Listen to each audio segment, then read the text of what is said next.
welcome to the deep dive. We got some really insightful notes from you recently, highlighting something a lot of learners run into. Mm-hmm. How do you actually train your ears for, well, fast English? Yeah, that rapid fire speech can be really tough. Totally. So today we're taking your materials, diving deep into them, and pulling out the best strategies we can find to help you not just hear, but actually decode that flow. Right. If you've ever felt like native speakers talk at like light speed or words just kind of blur together, Mm-hmm. then yeah, you're definitely not alone. Absolutely not. It's a super common hurdle.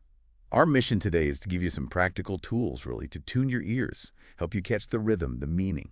It's almost like learning to dance to a completely new beat. That dance analogy is, well, it's spot on, actually, because when you think about the bigger picture here, it's not just understanding words in isolation. Right. It's more about kind of rewiring your brain, getting it to process all those patterns naturally, Yeah. more like how a native speaker's brain just gets it. That intuitive understanding. Exactly. Moving past that conscious word-for-word translation to feeling comfortable with the flow even when it's fast.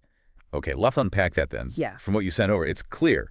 Fast English often feels, well, incredibly difficult. What's, like, fundamentally happening when that speed just overwhelms us? Well, often it's a struggle because we haven't built up that subconscious grasp of how things like reductions, gonna wanna, Yeah. and the rhythm, the context, how they all weave together. We're often stuck trying to translate word by word. Which isn't how people actually talk. Not at all. So the cornerstone, really, of understanding rapid speech is getting beyond that. It's about developing an intuitive comprehension where you can almost anticipate what's coming next. And that journey, it really starts with active listening. Active listening. Okay, yeah, that comes up a lot. Yeah. It's so much more than just, letting the sound waves hit your ears, isn't it? Oh, absolutely. It's like focused attention, analyzing, actually absorbing what's being said. So how do we start? What are the first, like, concrete steps to build that ear acuity? You're totally right. Active listening is, it's transformative, but you need a strategy. And looking at the common threads and the resources you've been digging into, two foundational steps really stand out. Go. First, the audio you pick matters a lot. It's really tempting to just jump into, I don't know, a super fast action movie or some dense academic lecture. Yeah, guilty. Right. But that usually just leads to feeling overwhelmed. It's better to start with materials actually designed for learners, stuff that's clear, maybe slightly slower, but still sounds natural. Makes sense. Start manageable. Exactly. And once you've got your audio, try something we could call the three-pass method. This is for short clips, maybe a minute or two. Okay, 3 passes. What are they? So, first pass. Just listen all the way through. Don't stress about understanding everything. Just get the gist, the general idea. Okay, just first. Second pass. Listen again, but this time, actively try to pick out maybe 5 to 10 specific words or short phrases you clearly recognize, like anchor words. Jot them down. Anchor words. I like that. So you're latching on to something solid. Precisely. Yeah. It trains your ear to pull out known items from that stream of sound. Then, the third pass. Listen again, but pause after each sentence or maybe even a short phrase. And then? Repeat it out loud. Try to mimic the pronunciation, the rhythm, the intonation as closely as you can. The goal here isn't perfect understanding yet, it's physical. Physical. Yeah, getting your mouth and ears used to the actual sounds of authentic English. That repetition, it really cements the link between hearing and producing. That 3-pass method. Mm-hmm. That sounds really practical. Like you're actually doing something with the listening, not just passively taking it in. Exactly. It's engagement. What about subtitles, though? So many learners, myself included, sometimes lean on them pretty heavily. Subtitles, they're definitely a tool. But like any tool, how you use it matters. Think of them like training wheels on a bike. Okay, good analogy. They help bridge that gap, right? Yeah. Between the sounds you hear and the words on the screen. They make those connections explicit. But the key insight, and this comes up in a lot of learning advice, is that they should be temporary. Temporary support. Right. You got to aim to take those training wheels off eventually to really build up your core listening strength. Okay, so those are solid foundational steps. But then we get to the really tricky stuff, like reductions, the way English squishes words together. Things like gonna or wanna. How do we master that part of the choreography? That connected speech. Reductions. Yeah, they are absolutely everywhere in natural, everyday English. You almost can't avoid them. Right. The key is first just understanding what they are, and then training your ear specifically to spot them. One good way is to actually practice saying them yourself. Oh, interesting. Say them to hear them better. Exactly. Say going to, then say gonna. Feel that difference in your mouth. Internalize the sound. Then you actively listen for them when you hear native speakers. Okay. Right. And how do we practice spotting them? Well, here's a fun exercise you could try. Go on a sort of scavenger hunt for sounds. Huh. Okay. Put on a short clip from a conversational TV show, like Friends or The Office, something with natural dialogue, or even a YouTube vlog. Right. And challenge yourself. Actively count how many times you hear a specific reduction, like gonna or wanna, in maybe a 5-minute segment. That actually sounds kind of fun, gamifying it a bit. Yeah. It makes it less abstract. It connects the theory, okay, reductions exist, to actually hearing them in real messy speech, spotting them in the wild, so to speak. I like that. But okay, reductions are one piece. How do we get our mouths and ears really in sync with the overall rhythm, the intonation, the melody, the whole flow of fast English? How do we learn to really, move with the speaker? That is precisely where a technique called shadowing comes in. And this is where we hit on something kind of surprising, maybe not always emphasized enough. Oh, what's that? We tend to think of listening as purely auditory, right? Just ears processing sound. Yeah, mostly. But shadowing actively brings in your motor cortex. It's not just hearing, it's your body learning to produce those sounds and rhythms. Wow. Okay. So mimicking physically helps listening. Massively. That physical mimicry creates a kind of neural shortcut. It literally primes your brain to recognize those sounds much more easily when you just listen later, because your brain already knows the feel of making them. Huh. Never thought of it quite like that. So what is shadowing exactly? It means you mimic a speaker, basically in real time. You're not just copying the words, but crucially, their speed, their intonation, the rhythm, the melody. It's genuinely like shadowing a dancer to learn their exact moves. Okay. Sounds intense. Yeah. How does it work in practice? There's a pretty standard process, usually broken down like this. First, pick a short clip, maybe 1 to 2 minutes, podcast, news, TV show, whatever. Got it. Short clip. Second, listen through once, just for the gist, like we talked about before. Third, and this is the core part, play it again. And immediately, almost simultaneously, start repeating what you hear. You're trying to stay just a fraction of a second behind the speaker. Oh, wow. Okay. Not pausing? Nope. Copying everything, the sounds, the pace, the ups and downs of their voice, the rhythm. It will feel awkward at first. Really awkward, probably. I can imagine. Like tripping over your own tongue. Totally. But you're building new muscle memory, both vocal and auditory. Fourth, progress gradually. Start with maybe slower, clearer speakers like news anchors or audiobook narrators. Okay. Then, as you get more comfortable, move to faster, more natural speakers, comedians, talk show hosts, regular people chatting. And what if you just keep falling behind? Good question. That's fifth. Troubleshooting. If you're trailing too far behind, try using even shorter clips, maybe just 30 seconds. Or most players let you slow the audio down slightly, say to 0.9 speed. That can help bridge the gap initially. I remember trying something like that years ago for another language. And yeah, it felt so weird. Almost counterintuitive, focusing on mimicking before I fully understood everything. How long does it usually take to, get over that hump? To feel less self-conscious? Yeah, that initial awkwardness is real. But honestly, for most people, consistent daily practice, even just 5 minutes a day for maybe a week or two, starts to make a noticeable difference. Really? That quick? It can be. Your brain starts adapting. You find yourself staying closer to the speaker. It becomes less of a struggle. And there are apps, too, like SpeechLink or Glossica, that can give you structured practice, which might make it feel less daunting. Okay, that's encouraging. Now, what about those sentences that are just super fast? The ones that honestly sound like an undecipherable blur, like a whole line of dancers moving way too quickly to follow any single one. Oh, yes, we've all been there, where it just sounds like one long mush of noise. Exactly. How do you even begin to untangle that? The best strategy there is usually conscious chunking. You have to intentionally break that long string of sound down into smaller, meaningful units. Chunking. Okay. Take a simple sentence like, what are you doing this weekend? Spoken quickly, it can almost sound like, what you're doing this weekend. Oh, yeah. One blob. Yeah, totally. Intentional chunking helps you hear it as, what are you doing this weekend? Distinct semantic units. So how do you practice that? There's an exercise, let's call it linguistic reverse engineering. Ooh, sounds technical. Kinda, but it's straightforward. First, listen to the fast sentence a few times just to get the general idea, if you can. Okay. Second, play it again, but pause frequently. Like, after every beat or every couple of words, try to write the sentence down, but explicitly put slashes or spaces where you think the chunks separate. Focus on where the natural pauses seem to fall or where the intonation shifts. Listening for the little breaks and lifts. Exactly. Third, repeat each chunk you've identified out loud. Focus on its distinct sound and what it contributes to the meaning. Then fourth, put it back together. Practice saying a full sentence at the original speed, trying to emulate that pace and flow you heard.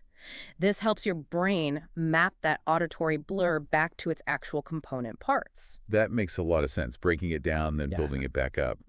So once we start getting the hang of these micro skills, the individual steps, the rhythm, the chunking, what's the next big move? I'm thinking maybe something that pulls you into the language more naturally over time. You're leading right into what I'd call the secret sauce of really effective ear training, immersion. Immersion, right. The more you consistently surround yourself with English and natural context, the more your brain just adapts. It's very much like moving to a new city, right?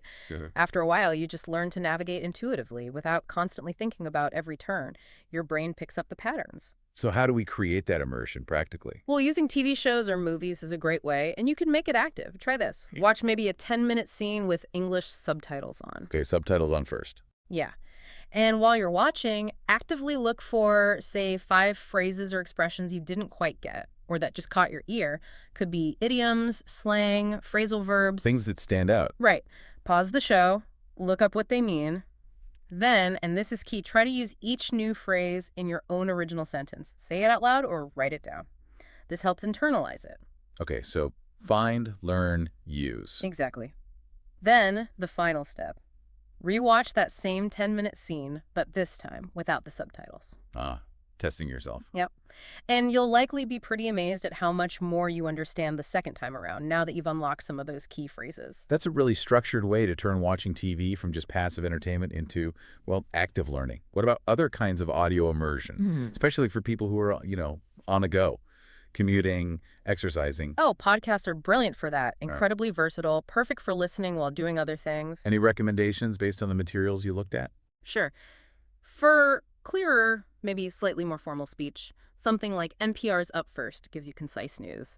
For more conversational stuff, This American Life is great, engaging stories, lots of different voices, and natural banter. Okay. How do we maximize the learning from podcasts? Not just let them play in the background. Good point.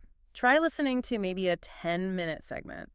And every, say, 2 or 3 minutes, just hit pause and quickly summarize the main points you just heard. Out loud. Or write it down. Either. Out loud is great for practicing speaking too, but even just jotting notes in a notebook works. The act of summarizing forces your brain to actively process the meaning, to extract the gist, not just passively hear the words. That's smart. Forces engagement.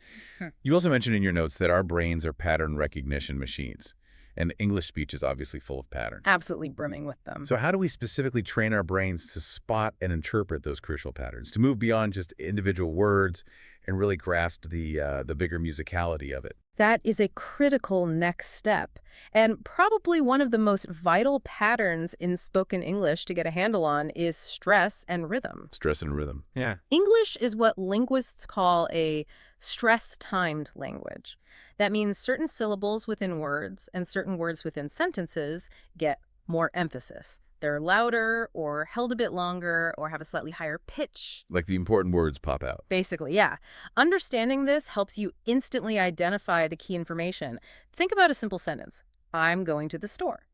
The content words going, store usually get the stress. The little function words I'm, to, the often get reduced and de-emphasized. Okay, so listening for the stressed words helps you find the core meaning. How do you practice that?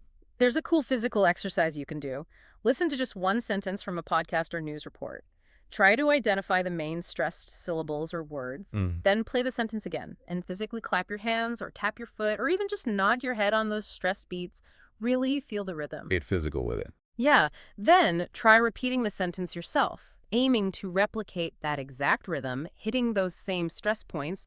Recording yourself and comparing it to the original can be really revealing for fine-tuning. Yeah, it sounds effective.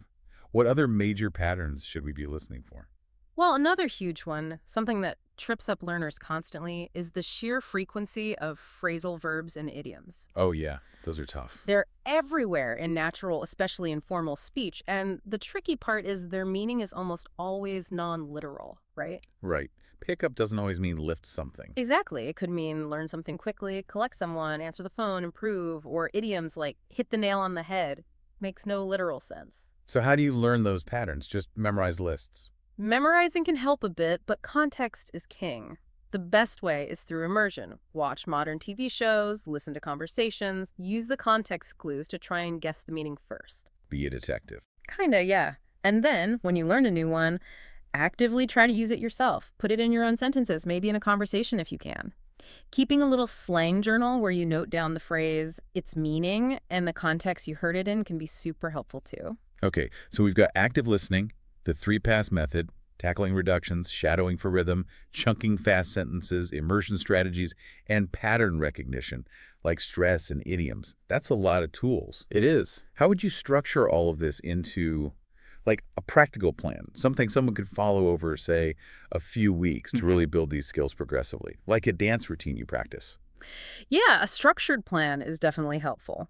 Based on combining these techniques, here's a possible 4-week progressive training plan. Think of it as building up the routine week by week. Okay, week 1, lay it on me. Week 1, basic steps and rhythm. This is about getting comfortable, finding your footing, the goal, just foundational comfort, the action. Maybe 10 minutes a day of that beginner-friendly audio, plus 5-10 minutes daily using the 3-pass method on short clips. And start using subtitles strategically, like training wheels, planning to reduce reliance as you feel a bit more confident. All right, foundational comfort. Week 2. Week 2, immersion, time to step onto the dance floor more seriously. Goal. Gradually increase exposure to real, natural English. Action. Try 15 minutes daily of a conversational TV show like Brooklyn 99 or The Office. Do that exercise. Identify 5 unfamiliar phrases, look them up, try using them, then rewatch the scene without subtitles. Also, maybe 10 minutes daily of podcasts, pausing every few minutes to summarize, and crucially, start daily shadowing just 5 minutes a day with a 1-2-minute clip. Focus on mirroring speed, intonation, rhythm. Start with clearer speakers first. Okay, adding immersion and shadowing. Week 3. Week 3. Mastering complex moves. Now we consciously focus on those patterns. Goal.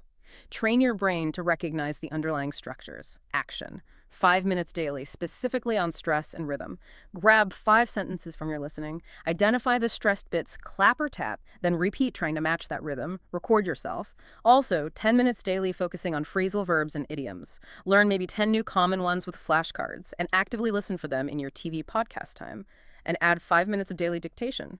Pick a 30-second clip, try to write down every single word, then compare it to a transcript. Start slow, gradually use faster clips. Dictation 2. Okay, that adds another layer. And finally, week 4. Week 4, performance day. Or maybe performance week. Time to put it all together in real interaction. Goal. Use all the practice skills in authentic, real-time situations. Action. Try to schedule 1 or 2 10-15-minute chats with a language partner this week. Apps like Tandem or HelloTalk are great for this. Really focus on active listening. You could even ask them specifically about reductions they use. If possible, join a conversation group session. Focus on just one speaker for a bit and try to identify maybe 3 distinct patterns, phrases, or accent features they use. And finally, look back at your notes, your journal, and really celebrate the progress you've made. Acknowledge the effort. That's a really solid, actionable plan. Covers all the bases we talked about. But what about specific context? Like, is understanding fast business English different from academic English? And let's be real, what about when you just hit a wall? When you feel like you're tripping over your own feet? Those are excellent points. Because, yeah, the dance style definitely changes depending on the music and the venue, so to speak. Also. Well, for business English, you're generally looking at more formal language. Conciseness is often valued. There's specific jargon for different fields, and a real emphasis on clarity. So different priorities. What resources work well there? Things like business news, BBC World News is often cited, podcasts from places like Harvard Business Review, or industry-specific webinars. The practice strategy is similar. Listen, maybe note down 3 to 5 key business terms or phrases you hear, research them, and try to work them into your own professional context if possible. Okay. And academic English? Academic English tends to involve more specialized vocabulary, often more complex sentence structures, lots of logical connectors, furthermore, consequently, in addition, and generally more formal discourse markers. Where do you find good practice material for that? Online course platforms like Coursera or edX are treasure troves, Hmm. documentaries, maybe from PBS or BBC Radio 4, and tons of university lectures are available on YouTube. And the practice. A great exercise here is to listen to maybe a 10-minute segment of a lecture or documentary, and then try to summarize the key arguments, the main points, and any supporting evidence in writing. This forces you to really engage analytically and synthesize the information, which is key in academic settings. Okay, that makes sense. Yeah. Tailoring the practice. Now, about those roadblocks, the trips on the dance floor, what are the common ones and how do we get past them? Right, because they will happen. One big one is just feeling totally overwhelmed. Been there. Yeah. The solution: start ridiculously small. Seriously, just 5 minutes of focused, active listening a day. Then maybe 7, then 10. Make it sustainable, not scary. Build momentum slowly. Okay, small steps. What if you just can't catch all the words? That feeling of missing stuff. Shift your focus. Honestly, let go of the need for 100% comprehension, especially at first. Aim for the main idea, the overall gist, the core message. Don't let chasing that last 20% paralyze you from understanding the 80% you did get. Consistent dictation practice over time will help improve picking out individual words. Good advice. Focus on the gist. What about different accents? They can throw you off completely. They absolutely can. The best advice usually is stick primarily to one major accent to begin with. Right. Whether it's General American, RP British, Australian, pick one and immerse yourself in that sound for a solid period, maybe 1-2 months. Really focus in. Yeah, get really comfortable with its specific sounds, its rhythm, its common reductions. Once you have that strong foundation in one accent, your brain finds it much easier to adapt and understand others. It has a baseline to compare against. Okay, focus on one first and the last big one. Feeling like you're not making progress, hitting a plateau. Ah, the plateau. Yeah. So demoralizing. Here's a fantastic antidote: the rewatch old clip exercise. Tell me more. Every month or two, find a short audio or video clip, maybe 2,000 minutes long, that you remember really struggling with when you started, something that felt impossible back then. Listen to it again now. You will almost certainly be amazed, genuinely amazed, at how much easier it feels. That tangible comparison, hearing your own progress, is incredibly motivating.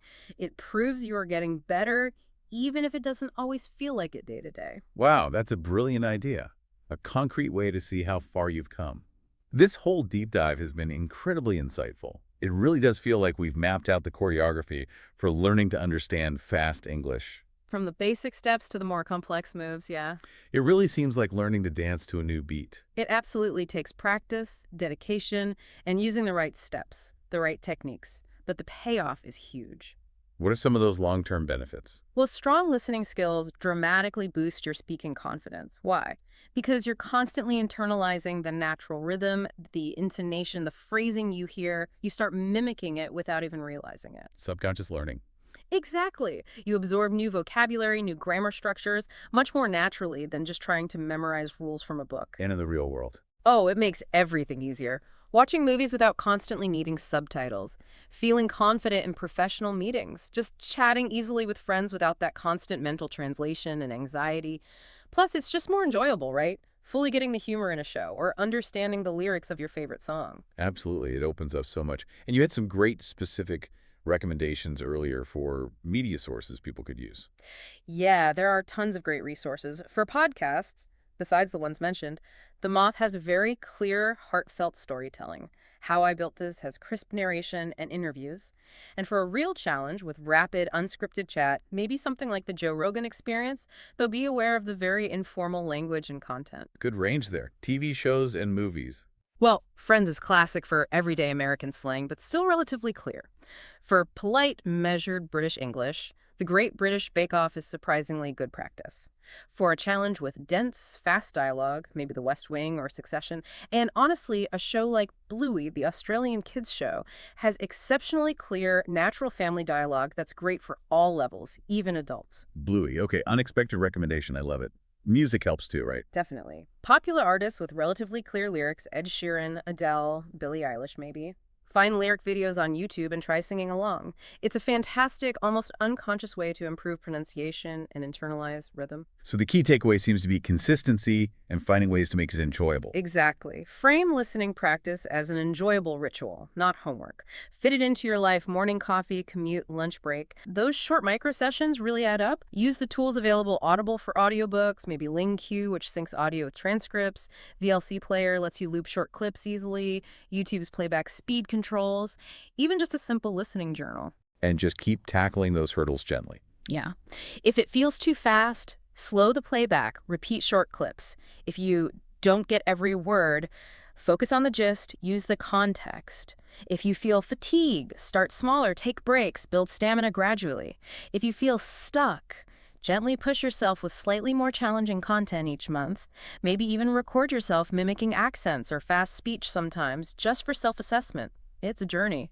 We've really explored the whole dance of fast English today, haven't we?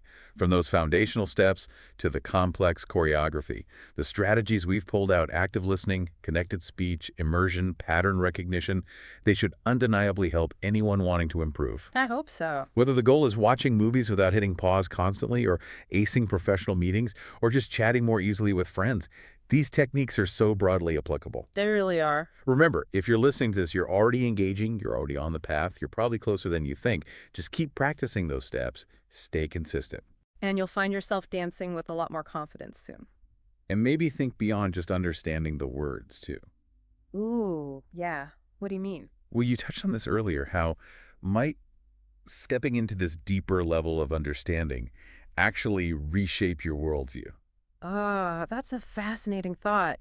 It's like suddenly getting a hidden layer of meaning, right? A subtle joke.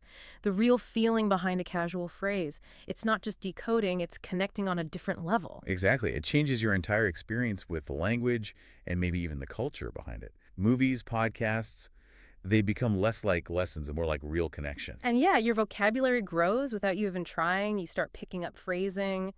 You become a bit of a word wizard before you know it. So what's your first word or phrase of the day you're going to practice listening for? We'd love to hear about it.